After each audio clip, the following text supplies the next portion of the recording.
Talagang hindi po ako supporter ni Marcos. Pero may gumagamit ng droga o gumamit ng droga. So siyempre ako, pinagmamasdan ko naman siya. Wala naman ako nakitang kahit anong signs na siya ay gumagamit ng droga. Ang alam ko lang, tapatan lang.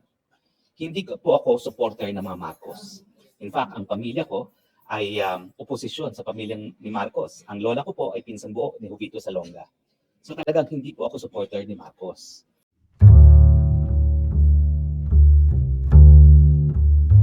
Ating mga kaibigan sa Western Visayas, Panay Island, na tinamaan itong island-wide blackout ay mula nung January 2 pa. While power has been restored, the situation has caused significant hardship to our people, crippling businesses, compromising livelihoods, and endangering those in need of healthcare. Napakalaki ang nagiging lugi ng lahat ng mga negosyo sa Panay Island area, sa coverage area ng mga naging brownout. The National Grid Corporation of the Philippines, NGCP, had a crucial 2-hour window to prevent the system collapse, as highlighted by the Independent Market Electricity Operator of the Philippines, or IMO. Regrettably, during this period, NGCP failed to resort to manual load wrapping, resulting in the crisis that we are facing now. This is not the first time that such a blackout has occurred. In April of 2023, a similar incident happened in Panay, prompting an examination of NGCP's performance. It revealed the importance of completing the Panay-Negros-Cebu interconnection by August of 2023. The NGCP assured us that the Visayas grid had sufficient capacity, assuming timely completion of the Mindanao-Visayas and Panay-Negros-Cebu interconnections. However, we find ourselves in January 2024, far from the promised completion date of August 2023, and we are still hoping for the Mindanao-Visayas interconnection by late January of 2024. Accountability lies with the NGCP. They are tasked with grid stability. Stability involves proactive responses to breakdowns and unexpected events, a duty that NGCP unfortunately has not fulfilled adequately. We recognize the contribution of distribution utilities and electric cooperatives for attending to the critical needs for power in the hospitals and the emergency facilities. NGCP's failure to act during the crucial 2-hour window is a missed opportunity. As the systems operator, NGCP must proactively engage with distribution utilities and cooperatives to manage loads and prevent such system collapses. I wish to reiterate our call that I made last year for NGCP to be transparent to its stakeholders, utilities, and regulators, to acknowledge its responsibility and be transparent in identifying weaknesses in transmission systems. They must identify and address these issues as they are crucial for a resilient and stable power infrastructure. In this regard, I have also directed the ARC to complete the reset of NGCP's rates without further delay, to ensure NGCP's compliance with its statutory and regulatory obligations, and to defend in no uncertain terms against any attempt to defer, delay, or prevent the implementation of regulatory measures. We will work diligently to ultimately resolve the situation and prevent such crises in the future. Our commitment is to the well-being and prosperity of every Kayo sa Filipino. pag-uusapan natin ngayon, no? Droga at impeachment. Lilinawin ko lang po ha. Unang-una, tapatan lang. Hindi po ako supporter ng mga Marcos. In fact, ang pamilya ko ay oposisyon sa pamilyang ni Marcos. Ang lola ko po ay pinsan buo ni Jovito Salonga. So talagang hindi po ako supporter ni Marcos. Pero nang nagdesisyon po si Inday Sara na tumakbo bilang Vice President, nakakatambalan niya ang Presidente Marcos, alam mo, nag-isip talaga ako na may darating sa punto ng isang tao, lalo na sa nasa politika, na dapat magtiwala sa desisyon ng kanyang kinikilalang leader. At dahil nagdesisyon nga si Inday Sara na tumakbo bilang Vice President ni PBBM, nagkaroon naman ako ng open mind. Hindi naman ako bulag na sumunod lang kay BP Sara. No? Tinignan ko talaga ang pagkatao ni PBBM. O, paano ko nakita yan? Well, una-una, nung ako po yung spokes pa, meron din akong television show sa teleradyo. At naging guest po namin si PBBM. Yun po yung kauna-unang pagkakataon niya na nakabalik siya sa Malacanang. Doon ko po siya in-interview mismo sa Malacanang. At sabi nga niya, wow, parang deja vu kasi nga matapos ang halos 30 years na wala sila sa Malacanang, ako yung una nagpapasok sa kanya sa Malacanang. Ano naging impression ko kay PBBM? Napaka-humble. Okay? Napaka-down to earth. Hindi mo akalain na anak ng presidente, hindi mo akalain na naging senador na, naging governor, naging congressman. Down to earth. Okay? Now, bago po yun, yung aking chief of staff as spokes, naging chief of staff din ni PBBM, si Batin.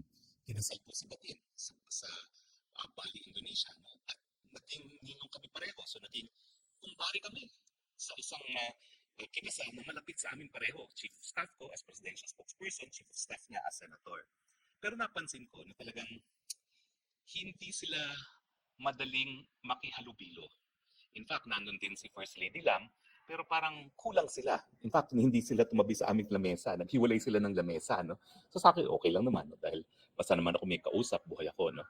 Pero matapos yun, nangangampanya na. Hindi pa official na kampanya, umiikot. Nakasabay ko umikot si PBBM. Una-una sa Cebu. Dalawang beses po yan. Isa sa bahay ni Congresswoman Owano na sabay kami nagtanghalian. Ganun po na na-enforce yung pagkakakilala ko sa kanya na napakabait, napaka-mild-mannered, napaka-down to earth. Tapos, nung kagabihan no yun, nagkaroon din ng dinner na hosted by Mayor Mike Raman. At doon ko nakita na, uy, ibang klase pala talaga itong si PBBM, down to earth and likable. So yun po yung naging impression ko sa kanya. So nung sumapi na nga si VP Sara kay PBBM, medyo kampante naman ako. Dahil kung hambog yan, kung mayabang yan, talagang hindi ako sasama. Pero na-disarm ako kasi unang-una talagang down to earth. Talagang walang ka-ere-ere.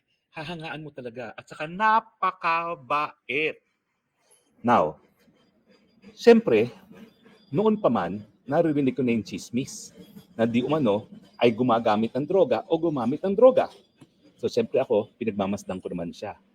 Wala naman ako nakitang kahit anong signs na siya ay gumagamit ng droga. Ang alam ko nga, napakabait. Kung ikay napakabait at down to earth, siguro parang hindi ka gumagamit ng droga kasi alam naman natin na sisira yung utak ng mga gumagamit ng droga. No? So anyway, yan po yung konteksto kung bakit sumapi rin ako sa unit team. Unang-una, decision niya ng aking kumbaga leader, si VP Sara, na dapat suportahan ko. At pangalawa, dahil sa aking personal assessment, bagamat kaunti lang yung pagkakataon na nagkaroon kami ng close encounter ni Presidente, ay ang aking assessment, mukha namang mabuting tao.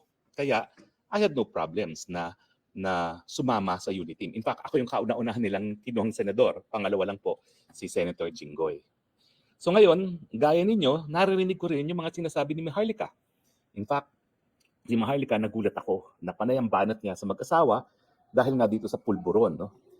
Now, hindi po ako naniwala dyan. Kasi, una-una, naniniwala ako sa malayang pananalita. So, lahat naman ng tao pwede magkaroon ng opinion. Pero sa tingin ko naman, palibasa sinasabi ni Maharlika, hindi naman dapat paniwalaan. So ako, nanindigan pa rin ako na basta kakilala ko si PBBM, tingin ko mabuti naman ang kanyang pagkatao. Pero syempre, nasa likod ng isipan ko, si Maharlika matagal ng supporter talaga ng mga Marcoses. Yan talaga ang loyalist. Pero, at saka nung ako spokes, nag-i-interview siya sa akin, ang alam ko talaga, ang loyalty niya sa mga Marcoses. Pangalawa lang ang loyalty niya sa mga Duterte. Pero ganun pa man, sabi ko nga, nakakagulat na all of a sudden, si Maharlika ang nangunguna pa dun sa pagbintang na gumagamit ang pulburon, hindi lang si PBBM, kundi si First Lady rin.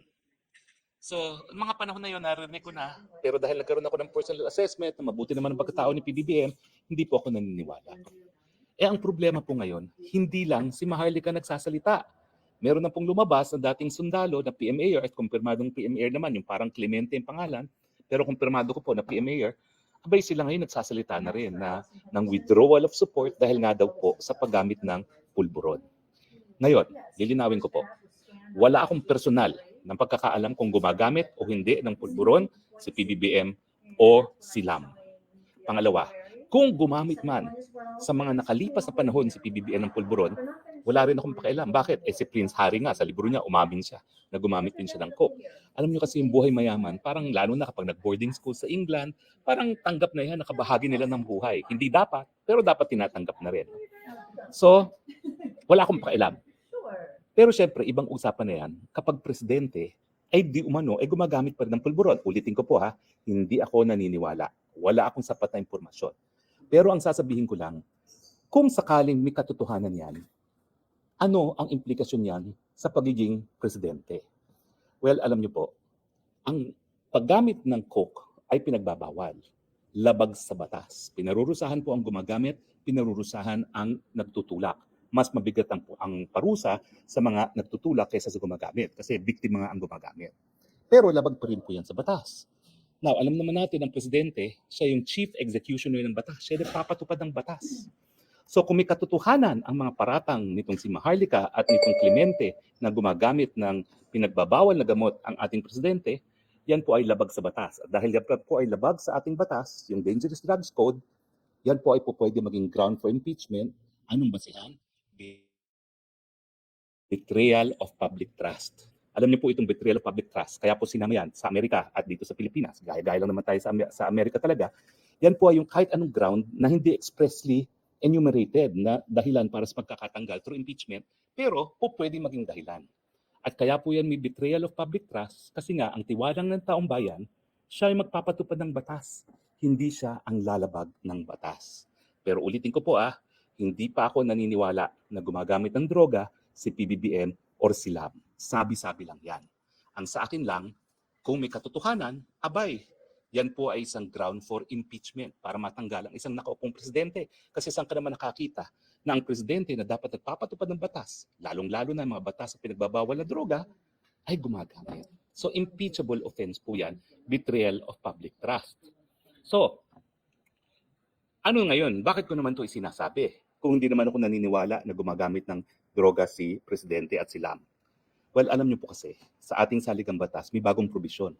Ang bagong probisyon ay yung karapatan ng taong bayan sa impormasyon sa mga bagay-bagay na nakakaapekto sa kanila.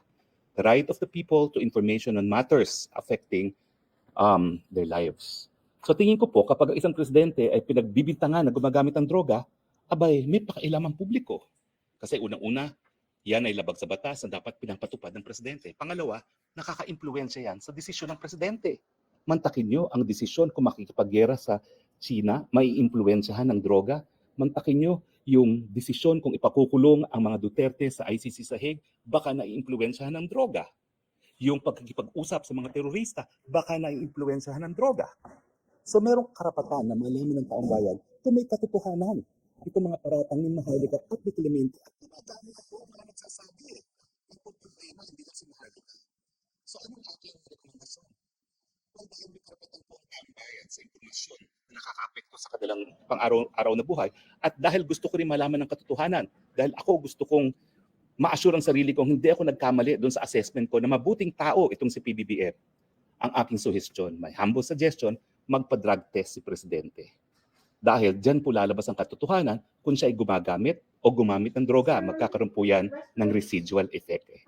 So, tingin ko po, karapatan ng taong bayan yan. At siyempre, yan po ay para din sa kabutihan ng presidente ng malinaw at mapasinungalingan yung mga paratang. Ayaw ko naman po ng palaging pinagbibintangan na gumagamit ng droga ang aking presidente. Gusto ko malinis din ang pangalan ng presidente at sa pamamagitan ng siyensya sa drug test, yan po ay mapapatunayan o